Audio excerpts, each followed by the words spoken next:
வணக்கம். இந்திய நேரப்படி மதியம் 1:30 மணி செய்திகள். முதலில் தலைப்புச் செய்திகளை காணலாம். இலங்கை அதிபராக பதவியேற்ற அனுரகுமார திசநாயக்காவிற்கு பிரதமர் மோடி வாழ்த்து. திசநாயக்காவிற்கு நெருக்கமாக பணியாற்ற ஆவலாக உள்ளதாக எக்ஸ் தள பதிவு. தஞ்சை, சேலம் மாவட்டங்களில் புதிய மினி டைடல் பூங்காக்கள் இன்று திறந்து வைத்தார் முதலமைச்சர் மு.க.ஸ்டாலின். திமுக ஆட்சியில் ஈர்க்கப்பட்ட வெளிநாட்டு முதலீடுகள் குறித்து வெள்ளை அறிக்கை விட வேண்டும். எடப்பாடி பழனிசாமி அறிக்கை. இலங்கையின் புதிய அதிபராக பதவியேற்றார் அனுரகுமார திசநாயக்க. அரசியல் தலைவர்கள் உட்பட பலர் வாழ்த்து. சீசிங் ராஜாவிற்கும் ஆம்ஸ்ட்ராங் கொலை வழக்கிற்கும் தொடர்பு இல்லை. சென்னை தெற்கு மண்டல இணை ஆணையர் சிபி சக்கரவர்த்தி விளக்கம். கூவம் நதிக்கு ஒதுக்கிய பணத்தை கூவத்திற்குள் போட்டு விட்டார்கள். மத்திய இணையமைச்சர் எல் முருகன் விமர்சனம். தமிழகத்தில் அடுத்த 7 நாட்களுக்கு மழைக்கு வாய்ப்பு. வானிலை ஆய்வு மையம் தகவல். இனி விரிவான செய்திகளை காணலாம். இலங்கை அதிபராக பதவியேற்ற அனுரகுமார திசநாயக்காவிற்கு பிரதமர் நரேந்திர மோடி வாழ்த்து தெரிவித்துள்ளார். இது தொடர்பாக அவர் தனது எக்ஸ் வலைதளத்தில் வெளியிட்டுள்ள வாழ்த்துச் செய்தியில், இலங்கை அதிபராக பதவியேற்ற அனுரகுமார திசநாயக்கவிற்கு வாழ்த்துக்கள் என்றும், இந்தியாவின் அண்டை நாடுகளில் பாலிசி மற்றும் விஷன் சாகர் ஆகியவற்றில் இலங்கை சிறப்பு இடம் பெற்றுள்ளதாகவும், இந்திய மக்கள் மற்றும் முழு பிராந்தியத்தின் நலனுக்காக எமது பன்முக ஒத்துழைப்பை மேலும் வலுப்படுத்தவும் உங்களுடன் நெருக்கமாக பணியாற்றவும் ஆவலாக உள்ளதாக பிரதமர் மோடி அதில் பதிவிட்டுள்ளார். தஞ்சை, சேலம் மாவட்டங்களில் கட்டப்பட்டுள்ள மினி டைடல் பூங்காக்களை முதலமைச்சர் மு.க.ஸ்டாலின் திறந்து வைத்தார். தொழில், முதலீட்டு ஊக்குவிப்பு மற்றும் வர்த்தகத்துறை சார்பில் தஞ்சாவூர் மாவட்டம் பிள்ளையார்பட்டி கிராமத்தில் 30.50 கோடி ரூபாய் மதிப்பீட்டிலும், சேலம் மாவட்டம் ஓமலூர் தாலுகா ஆனைக்கவுண்டன்பட்டி மற்றும் கருப்பூர் கிராமத்தில் 29.50 கோடி ரூபாய் மதிப்பீட்டிலும் மினி டைடல் பூங்காக்கள் கட்டப்பட்டுள்ளன. இந்த நிலையில் இந்த மினி டைடல் பூங்காக்களை சென்னை தலைமை செயலகத்தில் இருந்து காணொலி காட்சி வாயிலாக தமிழ்நாடு முதலமைச்சர் மு.க.ஸ்டாலின் இன்று திறந்து வைத்தார். தொடர்ந்து தமிழ்நாடு நுகர்பொருள் வாணிப கழகத்தின் சார்பில் 4.66 கோடி ரூபாய் செலவில் நிறுவப்பட்டுள்ள கலைஞர் நூற்றாண்டு உணவுப் பொருள் சோதனை கூடம், 17.04 கோடி ரூபாய் செலவில் கட்டப்பட்டுள்ள 4 சேமிப்பு கிடங்கு வளாகங்கள், 36.25 கோடி ரூபாய் செலவில் கட்டப்பட்டுள்ள 58 நேரடி நெல் கொள்முதல் நிலைய கட்டடங்கள் உள்ளிட்டவற்றை முதலமைச்சர் மு.க.ஸ்டாலின் திறந்து வைத்தார். மேலும் தமிழ்நாடு நுகர்பொருள் வாணிப கழகத்தில் 110 நபர்களுக்கு பணி நியமன ஆணைகளை வழங்கினார். திமுக ஆட்சியில் ஈர்க்கப்பட்ட வெளிநாட்டு முதலீடுகள் குறித்து வெள்ளை அறிக்கை விட வேண்டும் என எடப்பாடி பழனிசாமி கூறியுள்ளார். அதிமுக பொதுச் செயலாளர் எடப்பாடி பழனிசாமி வெளியிட்டுள்ள அறிக்கையில், விடியா திமுக ஆட்சி பொறுப்பேற்றதிலிருந்து வெளிநாட்டு முதலீட்டை ஈர்க்கிறேன் என பதவியேற்ற 40 மாதங்களில் 4 முறை வெளிநாடுகளுக்கு குடும்பத்துடன் சுற்றுப்பயணம் மேற்கொண்ட மு.க.ஸ்டாலின், இந்தியாவில் மற்ற மாநில முதலமைச்சர்கள், அமைச்சர்கள் ஈர்த்த முதலீட்டை விட மிக மிக குறைவான முதலீட்டை கொண்டு வந்துள்ளதாக செய்திகள் தெரிவிப்பதாக குறிப்பிட்டுள்ளார். மேலும் இந்த 40 மாத கால திமுக ஆட்சியில் கொண்டுவரப்பட்ட வெளிநாடு முதலீடுகளின் நிலை, துவங்கப்பட்ட தொழிற்சாலைகள், வேலைவாய்ப்பு பெற்றவர்களின் எண்ணிக்கை உள்ளிட்ட அனைத்து விவரங்களுக்கான வெள்ளை அறிக்கையினை கேட்டபோதும் முதலமைச்சரின் செயல்பாடு 0 என்பதால்தான் வெள்ளை அறிக்கையை வைக்க மறுப்பதாகவும் தெரிவித்துள்ளார். சீசிங் ராஜாவிற்கும் ஆம்ஸ்ட்ராங் கொலை வழக்கிற்கும் தொடர்பு இல்லை என தெற்கு இணை ஆணையர் விளக்கம் அளித்துள்ளார். இதுகுறித்து அடையாறில் உள்ள துணை ஆணையர் அலுவலகத்தில் சென்னை தெற்கு மண்டல இணை ஆணையர் சிபி சக்கரவர்த்தி செய்தியாளர்களை சந்தித்தார். அப்போது பேசிய அவர், ஆந்திராவில் ராஜம்பேட்டை என்ற இடத்தில் நேற்று சீசிங் ராஜா கைது செய்யப்பட்டதாகவும், அவர் பதுக்கி வைத்திருந்த ஆயுதங்களை எடுப்பதற்காக நீலாங்கரைக்கு அவரை அழைத்து சென்று விசாரிக்கும் பொழுது அவர் அங்கேயே பதுக்கி வைத்திருந்த துப்பாக்கியை எடுத்து சப் இன்ஸ்பெக்டரை 2 முறை சுட்டதாகவும், தற்காப்பிற்காக காவலர்கள் அவரை மார்பு மற்றும் மேல்வயிறு பகுதிகளில் சுட வேண்டிய நிலை ஏற்பட்டதாகவும் தெரிவித்தார். மேலும் சீசிங் ராஜா மீது 6 கொலை வழக்கு உட்பட 39 வழக்குகள் உள்ள நிலையில் நீதிமன்றத்தில் ஆஜராகாத காரணத்தினால் இவரை தேடப்படும் குற்றவாளியாக நீதிமன்றம் அறிவித்துள்ளதாக இணை ஆணையர் தெரிவித்தார். தொடர்ந்து பேசிய அவர், விசாரணையை பொறுத்தவரை சீசிங் ராஜாவிற்கும் ஆம்ஸ்ட்ராங் கொலை வழக்கிற்கும் தொடர்பு இல்லை என்றும், குற்றவாளியை பிடித்து நீதிமன்றத்தில் ஒப்படைப்பதே எங்களது நோக்கம். ஆனால் வேறு வழி இல்லாமல் தற்காப்பிற்காக சுட வேண்டிய நிலை ஏற்பட்டதாக இணை ஆணையர் தெரிவித்தார். இப்பங்க இது ஒரு ட்ரெண்ட் ஆயிட்ட மாதிரி எனக்கு தெரியுது. யாரை போய் பிடிச்சாலும் என்ன என்கவுண்டர் பண்ண போறாங்கன்னு ஒரு வீடியோ உங்க ஃபேமிலியை விட்டு அது மாதிரி போட வைக்கிறாங்க. பட் இது வந்து இப்போ பியூர் அண்ட் பியூர் இது வந்து செல்ஃப் டிஃபென்ஸ்க்காக அந்த மொமெண்ட்ல என்ன பண்றதுன்னு தெரியாம வேற வழி இல்லாம அவ ஃபர்ஸ்ட் அவர் 2 ரவுண்ட் ஃபயர் பண்ணிடுறாரு. அதுக்கப்புறம் தான் நம்ம இது பண்ற மாதிரி. அந்த மாதிரி இல்லைங்க, இவங்க வெளியில இருந்து எங்க வாங்கிட்டு வராங்களா இல்ல வந்து எப்படி இவங்க ப்ரொக்யூர் பண்றாங்கன்றதை இப்ப விசாரிச்சுதான். இலங்கையின் 9வது அதிபராக அனுரகுமார திஸநாயக்க இன்று காலை 10 மணிக்கு பதவியேற்றுக் கொண்டார். இலங்கையில் 9வது அதிபர் தேர்தல் நேற்று முன்தினம் நடந்து முடிந்த நிலையில் வாக்குப்பதிவு முடிந்ததும் உடனடியாக வாக்கு எண்ணும் பணி தொடங்கியது. இந்த தேர்தலில் அதிபர் ரணில் விக்ரமசிங்கே உட்பட 38 வேட்பாளர்கள் களத்தில் இருந்தனர். இந்த தேர்தலில் முதல் சுற்று வாக்கு எண்ணிக்கையில் யாருக்கும் பெரும்பான்மை கிடைக்காத நிலையில் இலங்கை தேர்தல் வரலாற்றிலேயே முதல் முறையாக 2வது சுற்று வாக்கு எண்ணிக்கை மேற்கொள்ளப்பட்டு வெற்றியாளராக அனுரகுமார திஸநாயக்க தேர்வு செய்யப்பட்டார். இந்நிலையில் இலங்கையின் 9வது அதிபராக அனுரகுமார திஸநாயக்க இன்று காலை 10 மணிக்கு பதவியேற்றுக் கொண்டார். அவருக்கு இலங்கையின் தலைமை நீதிபதி ஜயந்த ஜெயசூர்யா பதவி பிரமாணம் செய்து வைத்தார். கொழும்புவில் உள்ள அதிபர் செயலகத்தில் எளிமையான முறையில் நடைபெற்ற நிகழ்ச்சியில் அவர் பதவியேற்றார். புத்த மத பிக்ஷுக்கள் புதிய அதிபராக பதவியேற்ற அனுரகுமார திஸநாயக்கவின் கையில் கயிறு கட்டி வாழ்த்து தெரிவித்தனர். கூவம் ஆற்றில் செலவழிக்கப்பட்ட ரூபாய் குறித்து மேயர் பிரியா வெள்ளை அறிக்கை வெளியிட வேண்டும் என மத்திய இணையமைச்சர் எல் முருகன் தெரிவித்துள்ளார். தூத்துக்குடி விமான நிலையத்தில் மத்திய இணையமைச்சர் எல் முருகன் செய்தியாளர்களை சந்தித்தார். அப்போது சென்னை கூவம் ஆற்றை சீரமைக்க 500 கோடி ரூபாய்க்கு மேல் செலவு செய்துள்ளனர் என கூறுகின்றனர். ஆனால் அந்த பணம் கூவத்துக்குள்ளேயே கரைந்து போனதாகத்தான் உள்ளது எனவும் கூவம் ஆற்றில் செலவழிக்கப்பட்ட ரூபாய் குறித்து வெள்ளை அறிக்கை வெளியிட வேண்டும் எனவும் கேட்டுக்கொண்டார். தொடர்ந்து பேசிய அவர், சட்டம் ஒழுங்கு என்பது தமிழகத்தில் மிகப்பெரிய கேள்விக்குறியாக உள்ளது எனவும் தெரிவித்தார். சட்டம் ஒழுங்கு முழுமையாக சீரழிந்திருக்கிறது. இந்த திமுக ஆட்சியில வந்த கடந்த 3 வருடமாக எங்க பார்த்தாலும் கொலைகள். அந்த கொலைகள்ல சரியான விசாரணை கிடையாது, சரியான கைதுகள் கிடையாது. நீங்க சொன்னீங்க திருநெல்வேலி மாவட்டத்தில் காங்கிரஸ் மாவட்ட தலைவர் கொலையில இன்று வரலும் கொலையாளிகள் கண்டுபிடிக்கவில்லை. அதே போல எங்க பார்த்தாலும் இன்றைக்கு கஞ்சா இருக்கிறது. ஊருக்கு டாஸ்மாக் கடைகளை திறந்து விட்டிருக்கிறார்கள். இன்றைக்கு சட்டம் ஒழுங்கு என்பது மிகப்பெரிய ஒரு கேள்விக்குறியாக தான் தமிழ்நாட்டில் இருந்தது. தமிழ்நாடு மீனவர்கள் 37 பேரை கைது செய்த இலங்கை அரசை கண்டித்து பூம்புகார் மீனவர்கள் 2வது நாளாக வேலைநிறுத்த போராட்டத்தில் ஈடுபட்டுள்ளனர். மயிலாடுதுறை மாவட்டம் சீர்காழி அருகே பூம்புகார் மீன்பிடி துறைமுகத்தில் இருந்து அதே கிராமத்தை சேர்ந்த செல்லத்துறை என்பவருக்கு சொந்தமான விசைப்படகு மற்றும் பைபர் படகுகளில் 43 மீனவர்கள் மீன்பிடிக்க கடலுக்கு சென்றனர். இவர்கள் நெடுந்தீவு அருகே மீன்பிடித்துக் கொண்டிருந்த போது எல்லை தாண்டி வந்ததாக கூறி ஒரு விசைப்படகு ஃபைபர் 4 படகுகளில் மீன்பிடித்துக் கொண்டிருந்த 37 மீனவர்களை இலங்கை கடற்படையினர் கைது செய்தனர். இந்நிலையில் சிறைப்பிடிக்கப்பட்ட மீனவர்களை விடுதலை செய்ய கோரியும் இலங்கை கடற்படையை கண்டித்தும் காலவரையற்ற வேலை நிறுத்த போராட்டத்தை பூம்புகார் மீனவர்கள் நேற்று முதல் தொடங்கியுள்ளனர். இந்த போராட்டத்தால் 100க்கும் மேற்பட்ட விசைப்படகுகள் 500க்கும் மேற்பட்ட ஃபைபர் படகுகள் பூம்புகார் மீன்பிடி துறைமுகத்தில் நிறுத்தி வைக்கப்பட்டுள்ளன. தொடர்ந்து மீனவர்கள் இன்று 2வது நாளாக வேலை நிறுத்த போராட்டத்தில் ஈடுபட்டு வருகின்றனர். மீனவர்கள் கடலுக்கு செல்லாததால் மக்கள் கூட்டம் இன்றி மீன்பிடி துறைமுகம் வெறிச்சோடி காணப்படுகிறது. ஒரே நாடு ஒரே தேர்தல் இந்த நாட்டிற்கு காலத்தின் கட்டாயம் என மத்திய இணையமைச்சர் எல் முருகன் கொலப்பாக்கத்தில் தெரிவித்துள்ளார். போரூர் அடுத்த கொலப்பாக்கத்தில் உள்ள தனியார் பள்ளியில் பள்ளி மாணவி ஒருவர் பிரதமர் மோடியின் பிறந்த நாளை முன்னிட்டு 800 கிலோ சிறுதானியங்களை கொண்டு 12 மணி நேரத்தில் 600 சதுர அடியில் பிரதமர் மோடியின் உருவப்படத்தை வரைந்து உலக சாதனை படைத்தார். இந்த ஓவியத்தை மத்திய இணையமைச்சர் எல் முருகன் நேரில் பார்த்து ரசித்தார். இதையடுத்து செய்தியாளர்களை சந்தித்த அவர், ஒரே நாடு ஒரே தேர்தல் இந்த நாட்டிற்கு காலத்தின் கட்டாயம் எனவும் விஜய் அரசியலில் பொதுவான நபராக இருப்பாரா என்பது கேள்விக்குறியாக இருப்பதாகவும் தெரிவித்துள்ளார். அதே தவிர்த்து இந்த மீன் வளத்தை அந்த பகுதியில அந்த நமக்கு குறிப்பிட்ட பகுதி தான் இந்த எல்லை பகுதி, 20 கிலோமீட்டர் தான் பிரச்சனைக்குள்ள. அந்த பகுதியில மீன் வளத்தை பெருக்குவதற்கு மீன் குஞ்சுகளையும் நாம விட்டு அந்த இடத்துல மீன் வளத்தை உருவாக்கும், அதிகப்படுத்தும். இதையெல்லாம் தாண்டியும் கூட நம்மளுடைய மீனவர்கள் எல்லை தாண்டி போவது என்பது கால சூழ்நிலை அல்லது தட்பவெட்ப சூழ்நிலை, காற்றடிக்கிறது, இப்படி பல சூழ்நிலைகள்ல அவர்கள் எல்லை தாண்டி போகிறார். அவர்களை உடனடியாக மத்திய அரசாங்கம் தலையிட்டு அவர்களை மீட்டு கொண்டு வந்திருக்கோம். 2014க்கு முன்னாடி 2014க்கு பிறகு நீங்க இதை பார்க்கணும்.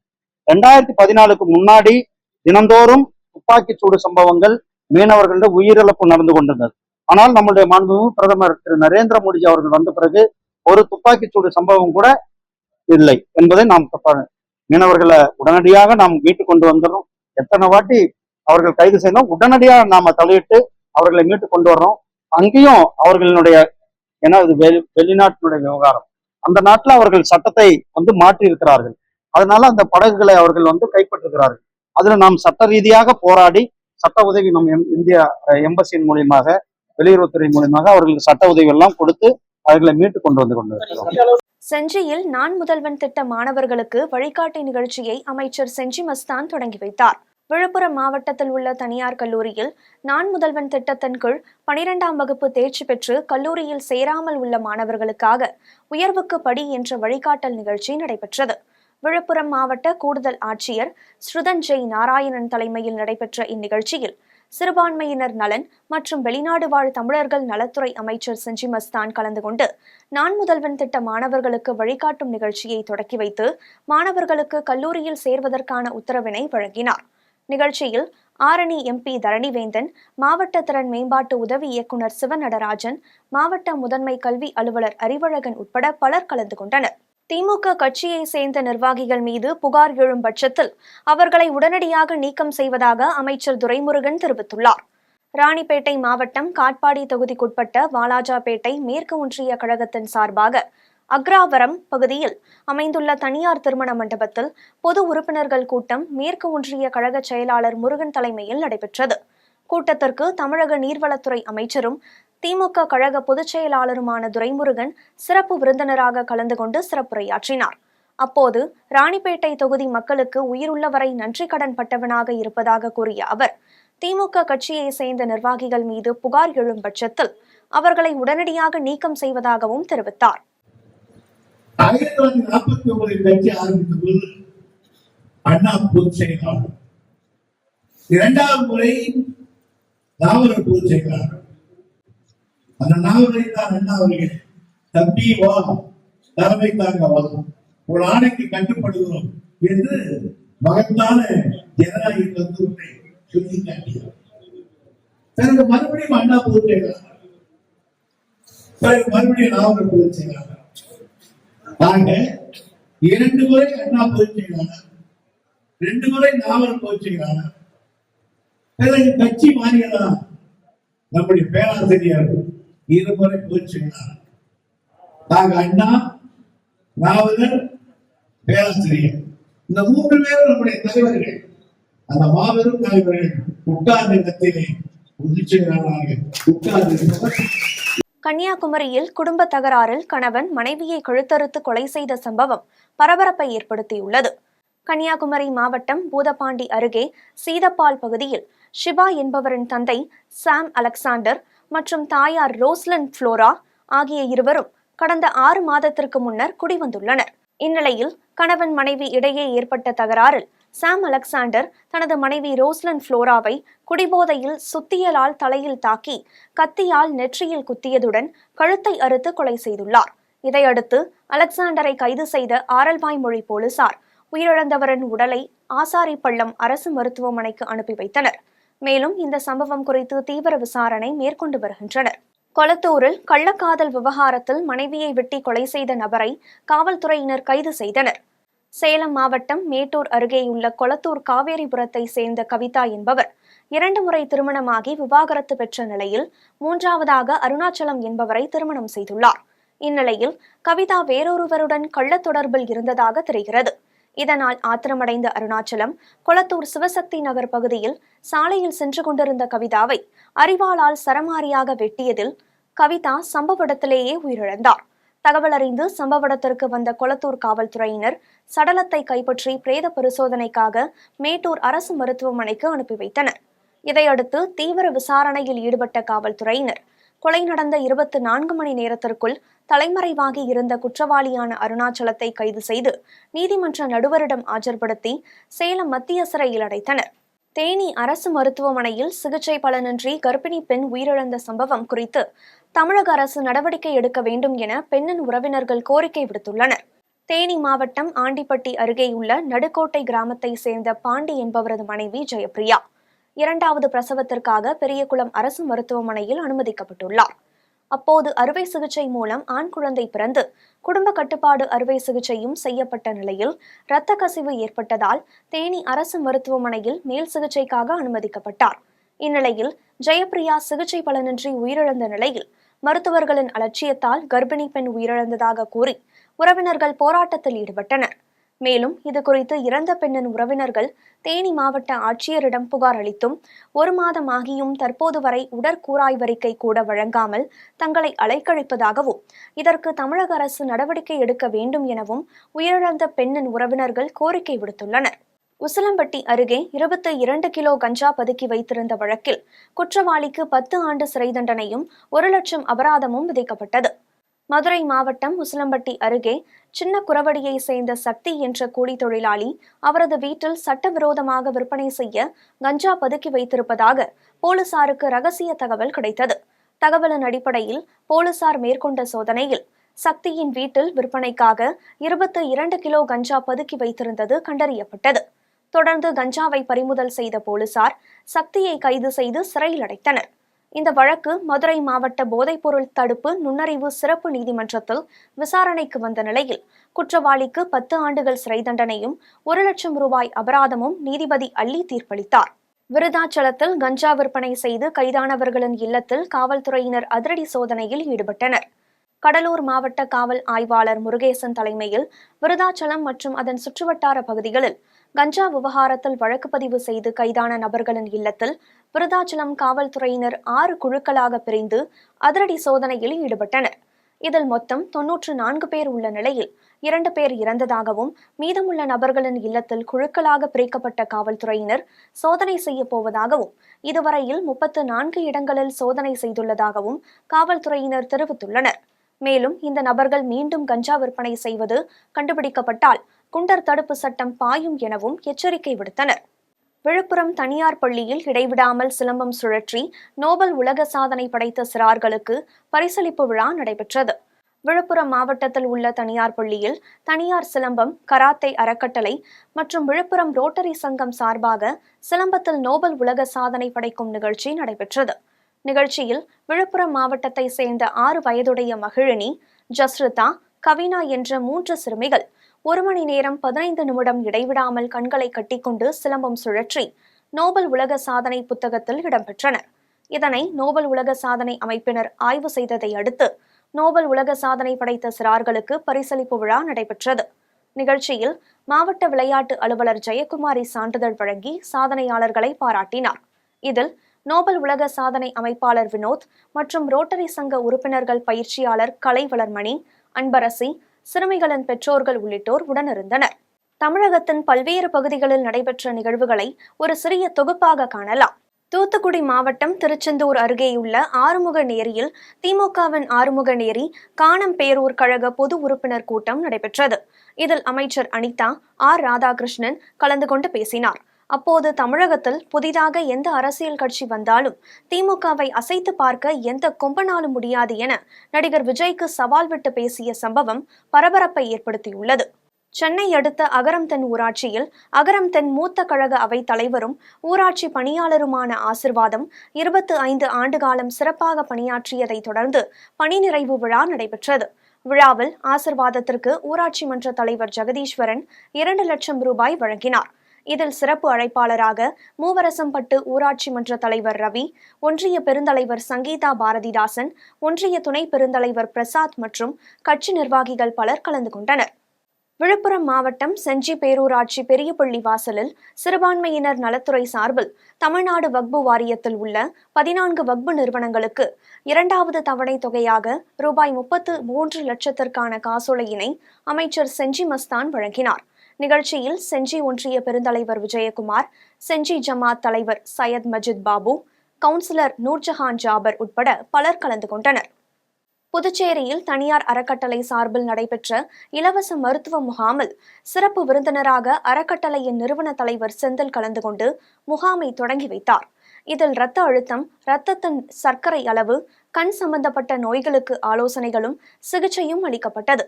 முகாமில் 500க்கும் மேற்பட்ட பொதுமக்கள் கலந்து கொண்டு பயனடைந்தனர். வேர்ல்ட் ஃபிட்னஸ் ஃபெடரேஷன் தமிழ்நாடு மற்றும் Tamil Nadu fitness body building association இணைந்து நடத்திய ஓபன் நேஷனல் சாம்பியன்ஷிப் போட்டி சென்னை முகப்பேர் அருகில் அமைந்துள்ள நொளம்பூரில் நடைபெற்றது. 60 கிலோ எடை பிரிவில் 10 பேர் கலந்து கொண்ட ஆணழகன் போட்டியில் செங்கல்பட்டு மாவட்டத்தை சேர்ந்த மதன் ராஜபாண்டியன் கோல்ட் மெடல் வென்றார். இதையடுத்து கிராம பொதுமக்கள் அவரை வரவேற்று பாராட்டுகளை தெரிவித்தனர். தஞ்சாவூர் மாவட்டம் கும்பகோணம் அருகே சோழபுரத்தில் மதிமுக தலைவர் வைகோவின் பிறந்தநாளை முன்னிட்டு குடந்தை கிழக்கு ஒன்றிய துணை செயலாளர் வினோத் தலைமையில் மரக்கன்றுகள் வழங்கும் விழா நடைபெற்றது. நிகழ்ச்சியில் மதிமுக மாநில பொதுச் செயலாளர் முருகன், விசிக விவசாயிகள் சங்க பாதுகாப்பு மாநில பொருளாளர் வெண்மணி உள்ளிட்டோர் கலந்து கொண்டு அம்பேத்கர் சிலைக்கு மாலை அணிவித்து மரக்கன்றுகள் வழங்கினர். மக்களவை எதிர்க்கட்சித் தலைவர் ராகுல் காந்திக்கு கொலை மிரட்டல் விடுத்து அவதூறாக பேசிய பாஜக மற்றும் சிவசேனா நிர்வாகிகள் மீது இந்திய தண்டனை சட்டத்தின் கீழ் வழக்கு பதிவு செய்ய வலியுறுத்தி புதுச்சேரி காங்கிரஸ் சார்பில் 16க்கும் மேற்பட்ட காவல் நிலையங்களில் புகார் அளிக்கப்பட்டது. அந்த வகையில் முன்னாள் அமைச்சர் ஷாஜஹான் தலைமையில் திரண்ட காங்கிரஸ் கட்சியினர் கோஷமிட்டபடி லாஸ்பேட்டை காவல் நிலைய ஆய்வாளரிடம் புகார் மனு அளித்தனர். காஞ்சிபுரம் அருகே தேனம்பாக்கம் ஏரிக்கரையில் தனியார் சிலம்பம் பயிற்சி பள்ளி மற்றும் ராஜாஜி மார்க்கெட் அனைத்து வியாபாரிகள் சங்கம் சார்பில் 5000 பனை விதைகள் நடும் விழா நடைபெற்றது. விழாவில் காஞ்சிபுரம் மாவட்ட பெண்கள் மற்றும் குழந்தைகள் எதிரான குற்றத்தடுப்பு பிரிவு கூடுதல் காவல் கண்காணிப்பாளர் சார்லஸ் ஷியாம் ராஜதுரை சிறப்பு அழைப்பாளராக பங்கேற்று மரக்கன்றுகள் நடுவதன் அவசியம் குறித்து உரையாற்றினார். சேலம் மாவட்டத்தில் செயல்பட்டு வரும் உழவர் சந்தைகளில் புரட்டாசி மாதத்தையொட்டி காய்கறி விற்பனை வழக்கத்தை விட அதிகமாகியுள்ளது. சேலம் சுற்றுவட்டார பகுதிகளில் உள்ள 13 உழவர் சந்தைகளில் 1050 விவசாயிகள் கொண்டு வந்த 355 டன் காய்கறி பழங்கள் 1,20,00,000 விற்பனையாகியுள்ளது. இவற்றை 72,585 வாடிக்கையாளர்கள் வாங்கி சென்றனர்.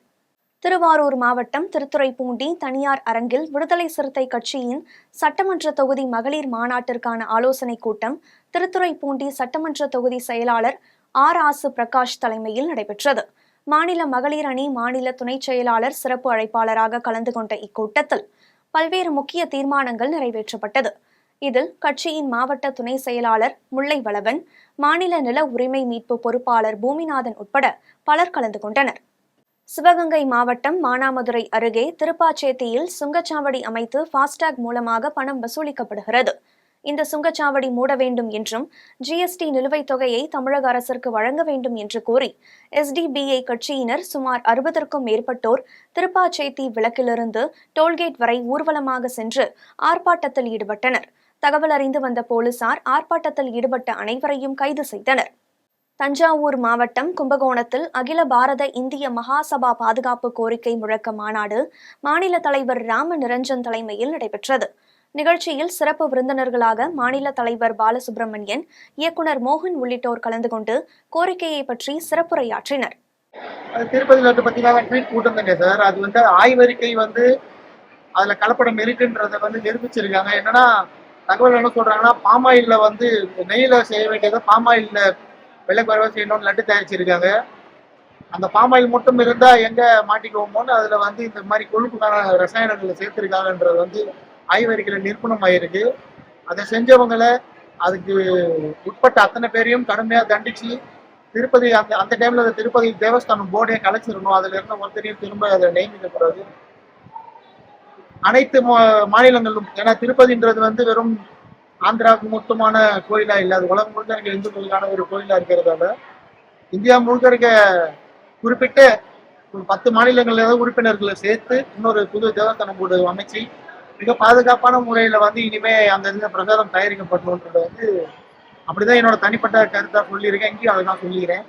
இது மிகவும் கண்டிக்கத்தக்கது. இது மிகப்பெரிய தாக்குதல். இப்படி ஒரு விஷயம் பண்ணியிருக்கிறது. எவ்வளவு தைரியம் இருந்தா இவ்வளவு புனிதமான விஷயமா 307 வருஷமா இருக்கிற அந்த லட்டு பாரம்பரியத்தை கெடுத்து இன்னைக்கு அதோட பேர் புகழெல்லாம் கெடுத்துட்டு பார்க்கறது ரொம்ப தப்பு. மிகப்பெரிய கண்டனத்துக்குரிய செயல். ராணிப்பேட்டை மாவட்டம் ஆற்காடு அடுத்த ரத்னகிரி பகுதியில் உள்ள ஸ்ரீ பாலமுருகன் திருக்கோவிலில் புரட்டாசி மாத கிருத்திகையொட்டி உச்சி கணபதி மற்றும் ஸ்ரீ பாலமுருகன் சுவாமிகளுக்கு பால், இளநீர், பன்னீர் உட்பட பல்வேறு வாசனை திரவியங்களை கொண்டு சிறப்பு அபிஷேகம் செய்யப்பட்டு மகா தீபாராதனை காண்பிக்கப்பட்டது. பின்னர் மேலதாளங்கள் முழங்க ஊர்வலமாக தெப்பக்குளத்தில் சுவாமி பக்தர்களுக்கு காட்சியளித்தார். இனி வருவது உலக செய்திகள்.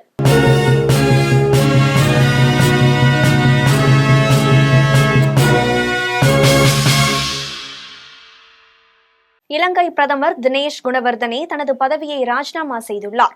இலங்கை அதிபர் தேர்தல் நேற்று முன்தினம் நடைபெற்ற நிலையில் அனுரா குமார திசநாயக்கா அபார வெற்றி பெற்று இலங்கை பிரதமராக இன்று பதவியேற்றார்.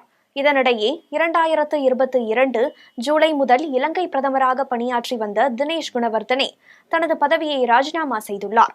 புதிய அரசு அமைய உள்ளதை அடுத்து தினேஷ் குணவர்தனே தனது பதவியை ராஜினாமா செய்துள்ளார் என தெரிவிக்கப்பட்டுள்ளது. இனி வருவது வானிலை செய்திகள்.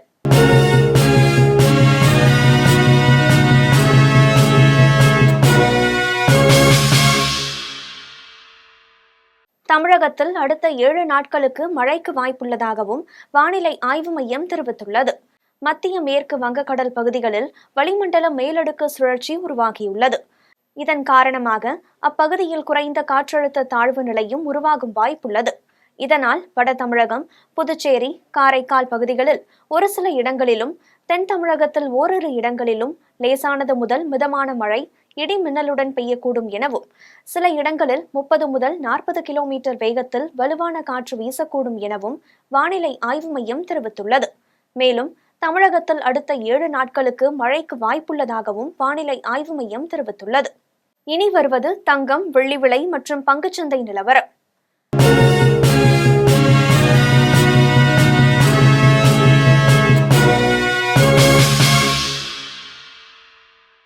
சென்னையில் இன்று ஆபரண தங்கத்தின் விலை ஒரு சவரன் 55,840 ரூபாய்க்கு விற்பனையாகிறது. சென்னையில் இன்று ஆபரண தங்கத்தின் விலை கிராமிற்கு 20 ரூபாய் அதிகரித்து 6,980 ரூபாய்க்கு விற்பனை செய்யப்படுகிறது. மேலும் ஒரு சவரன் 160 ரூபாய் அதிகரித்து 55,840 ரூபாய்க்கு விற்பனை செய்யப்படுகிறது. 24 கேரட் தூய தங்கம் ஒரு சவரன் 60,920 ரூபாய்க்கு விற்பனை செய்யப்படுகிறது. மேலும் 1 கிராம் வெள்ளி 98 ரூபாய்க்கும் 1 கிலோ வெள்ளி 98,000 ரூபாய்க்கும் விற்பனை செய்யப்படுகிறது. மும்பை பங்குச்சந்தை இன்று உயர்வுடன் காணப்படுகிறது. மும்பை பங்குச்சந்தை குறியீட்டு எண் சென்செக்ஸ் 128 புள்ளிகள் அதிகரித்து 84,672 புள்ளிகளில் வணிகமாகிறது. தேசிய பங்குச்சந்தை குறியீட்டு எண் நிப்டி 73 புள்ளிகள் அதிகரித்து 25,863 புள்ளிகளில் வணிகமாகிறது. மீண்டும் ஜெம் தலைப்புச் செய்திகள். இலங்கை அதிபராக பதவியேற்ற அனுரகுமார திசநாயக்காவிற்கு பிரதமர் மோடி வாழ்த்து. திசநாயக்காவிற்கு நெருக்கமாக பணியாற்ற ஆவலாக உள்ளதாக எக்ஸ் தள பதிவு. தஞ்சை, சேலம் மாவட்டங்களில் புதிய மினி டைடல் பூங்காக்கள் இன்று திறந்து வைத்தார் முதலமைச்சர் மு.க.ஸ்டாலின். திமுக ஆட்சியில் ஈர்க்கப்பட்ட வெளிநாட்டு முதலீடுகள் குறித்து வெள்ளை அறிக்கை விட வேண்டும், எடப்பாடி பழனிசாமி அறிக்கை. இலங்கையின் புதிய அதிபராக பதவியேற்றார் அனுரகுமார திசநாயக்க. அரசியல் தலைவர்கள் உட்பட பலர் வாழ்த்து. சீசிங் ராஜாவிற்கும் ஆம்ஸ்ட்ராங் கொலை வழக்கிற்கும் தொடர்பு இல்லை, சென்னை தெற்கு மண்டல இணை ஆணையர் சிபி சக்கரவர்த்தி விளக்கம். கூவம் நதிக்கு ஒதுக்கிய பணத்தை கூவத்திற்குள் போட்டு விட்டார்கள், மத்திய இணையமைச்சர் எல் முருகன் விமர்சனம். தமிழகத்தில் அடுத்த 7 நாட்களுக்கு மழைக்கு வாய்ப்பு, வானிலை ஆய்வு மையம் தகவல். இத்துடன் ஜெம் செய்திகள் நிறைவடைகின்றன. மீண்டும் ஜெம் செய்திகள் இரவு 8:30 மணிக்கு. உடனுக்குடன் செய்திகளை காண gemlive.tv என்ற இணையதளத்தில் இணைந்திருங்கள். நன்றி, வணக்கம்.